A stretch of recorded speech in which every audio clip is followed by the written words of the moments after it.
The Litepanels Sola ENG Flight Kit is ideal for both news production and professional videography because it provides a big punch and a lot of versatility in a very small package. Let's start by taking a look at what's included with the Sola ENG Flight Kit. First, you've got 3 identical Sola ENG lights with 2-way barn doors. The lights can be powered by the included AC adapters or from a wide variety of professional batteries using the included D-tap cables. For example, here we see a Sola ENG being powered by an Anton Bauer battery attached to an adapter plate with an integrated D-tap power outlet. The adapter has a built-in clamp so it can be easily attached to any light stand, and I recommend keeping it low on the stand so it provides extra stability. A battery like this will allow the Sola ENG to run for several hours at full power, and if the light is dimmed down, it might be able to run all day. And speaking of dimming it down, there are 2 rubberized rings at the rear of the Sola ENG. The outer ring turns the light on and off and controls the intensity, while the inner ring controls the focus. And only a true Fresnel light, such as the Sola ENG, can give you the ability to create something as simple as a slash pattern on a wall, or cast a sharply defined shadow pattern from a cookie. And if the pattern looks too sharp, don't worry. Just change the focus and/or the dimming to get the exact look that you want for the shot. The Sola ENG is a very flexible light. Each light also includes a diffusion filter and a couple of CTO gels to make the color warmer when that is desired. The gels just snap into the frame of the barn doors. I use the diffusion filters quite often to make the lights a little softer and perhaps easier on the eyes of the talent. But an even better way of softening one of the 3 lights is to remove the barn doors and attach the provided Lasterlight softbox and front diffusion panel. I highly recommend using the softbox whenever you're shooting interviews. The Sola ENG Flight Kit also includes 3 compact light stands that can extend up to 6 feet. You'll notice that unlike most other stands, these stands have a 1/4-20 threaded post at the top that allows you to screw the Sola ENG directly onto the stand. Now for some setups that might be fine, but you'll quickly realize that this method does not allow you to tilt the light for precise aiming at your subject. And that's exactly why the kit also includes 3 ball head shoe mounts and 3 TVMP adapters for maximum flexibility with positioning. Now let's take a look at how the Sola ENG Flight Kit can be used in some common shooting scenarios. But really, the only limiting factor of how a Sola ENG can be used is your own ingenuity. First of all, as I said earlier, a single Sola ENG makes a very versatile on-camera top light for run-and-gun shooting situations. By rotating the dimmer and focus rings, you can easily adjust the Sola ENG to get the light exactly how you want it. Naturally, your first priority is to make sure you have enough illumination for a proper exposure, but just don't make the common mistake of having the intensity of the light turned up too high. Compare these 2 shots. They're almost identical except for the intensity of the Sola ENG and the f-stop the camera used to get the correct exposure, but the overall look is very different. I don't know about you, but I prefer the one on the right because it looks more natural, and it also saves battery power because the light has been dimmed down significantly. Without a doubt, the most common use for the Sola ENG Flight Kit is for shooting interviews and other types of headshots. There isn't hardly a documentary, corporate video, or news story that doesn't include these types of shots. In a typical interview setup with classic 3-point lighting, you'll want to use 1 Sola ENG as the key light, 1 Sola ENG as your fill light, and the 3rd Sola ENG as your backlight. As I said earlier, the first step should always be to choose your location wisely. I suggest looking for locations where you have an interesting looking background that already has some nice light on it, and then you can use your 3 lights from your kit to make the talent look good. Almost without exception, the key light should be placed on the same side of the camera as where the interviewer will be seated. The order should be camera, interviewer, key light. I almost always use the softbox on the key light to prevent harsh shadows on the talent's face, but some shadows are necessary to give the face depth. I just don't want the shadows to be too sharply defined. You'll probably find that placing the key light about 4 feet from the subject and at a 30 to 45 degree off-axis angle from the camera and raised so that it's just slightly above the head of the subject is a good place to start. Now, no 2 setups are exactly the same, so the final positioning will vary from shot to shot, but this starting point will get you in the ballpark.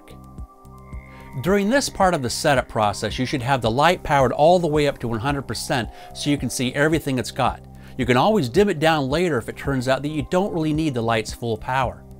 But for those times when even full power doesn't seem to be enough, then you'll probably need to move the light closer to the subject. In fact, cutting the distance in half between the light and the subject will make it appear 4 times brighter, so even moving the light a little bit can make a big difference.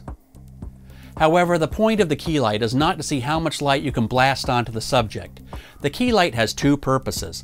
First, to ensure that the camera has enough light to get the correct exposure, and second, to make the talent look good. If you add too much light, it can become counterproductive.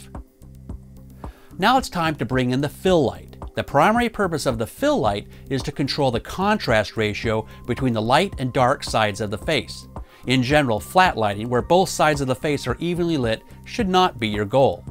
But an exception to that rule is if the talent will be speaking directly to the camera. In that instance, often it does look better if the key and fill lights have nearly equal intensity. With classic 3-point lighting, the fill light should be positioned on the opposite side of the camera from the key light and at about the same height as the top of the subject's head. As I said before, it's best to have the lights running at full power while you position them, and then you can dial down the dimmer to get the final look that you want. Sometimes you may want a dramatic, high contrast look, but usually a softer look with subtle shadowing looks better. Now with the key light and the fill light in position, it's time to think about what we're going to do with the third Sola ENG in the light kit. Generally, you want to use it as a backlight on the talent's head and shoulders. The ideal position for a backlight is behind the talent, directly opposite from the camera. But unfortunately, placing the light there would put the light stand right in your shot. So you'll need to slide the stand over to the side until it's just outside of the frame. However, that's not an ideal angle for the backlight, so a better solution is to add a few accessories to your light kit that will allow you to fly the backlight into the preferred position, like this. Notice how the backlight is now suspended directly opposite the camera for maximum effectiveness without the light stand being seen in the shot. Now there are many ways of creating a solution like this, and my preference is to use a Manfrotto convertible boom stand as seen here.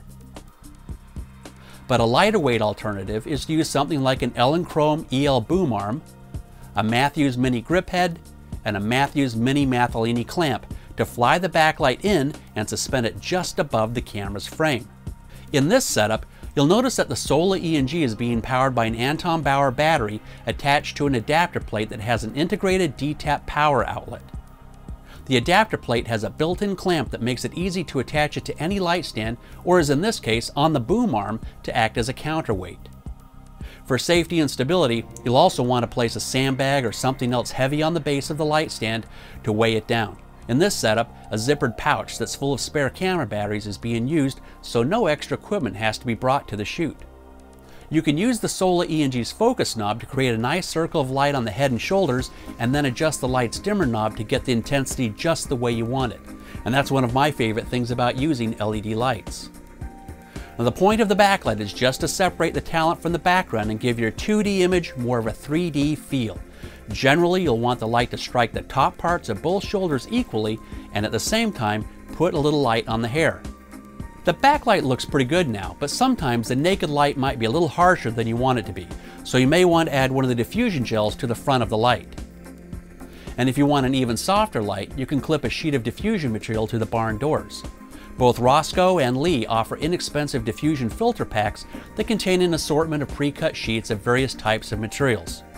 And keep in mind that since a Sola ENG will never get hot, you could use many different kinds of materials for diffusion.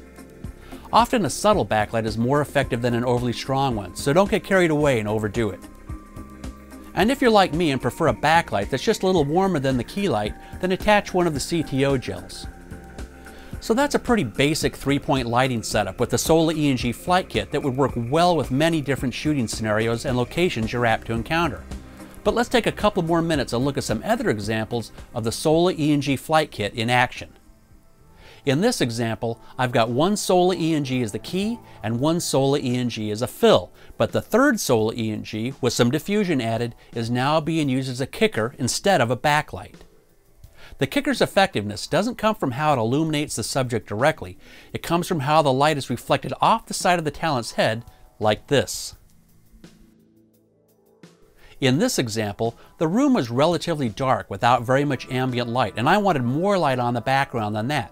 So 2 Sola ENGs are being used on the talent, and the 3rd Sola ENG is being used to light up the background. As you'll see, there's no end to the variations of what you can do to the background with a Sola ENG. To my eyes, some options are certainly more pleasing than others, but it really comes down to a matter of personal taste and what's appropriate for the given situation. Here's a circle of light. Here's a slash. How about a slash with a little blue gel added to the light? Or a slash with a sheet of CTO gel? If you've got a 4th light stand and a clamp, you can try adding a cookie pattern. Cookies are cutouts that are placed in front of a light to help add texture to the background. This is one I made myself by cutting up a piece of black foam core with a utility knife. Cookies can be used to simulate window frames, light coming through a blind, a limitless number of geometric patterns, with or without colored gels, or simply used to just add some soft random shadowing. But be careful about overdoing it. The point is just to add some subtle texture to the scene, not to dazzle the audience with a fake-looking pattern of shadows. In this example, all 3 lights, without any diffusion on them, are being used at full power to light quite a large area. This kind of lighting would not be possible with something like the Chroma Flight Kit. Sola ENGs are ideal for fast-moving news production because they're so portable and easy to use. Here's a typical stand-up using 2 battery-operated Sola ENGs that was set up in about 5 minutes. And here's the same shot with the 3rd Sola ENG from the light kit being used as a backlight to give the reporter additional separation from the background. And don't forget that when you're done with the shot, you're not going to have to waste valuable time waiting around for the lights to cool before you can pack them up. And finally, Sola ENGs can make excellent fill lights on faces even during daytime.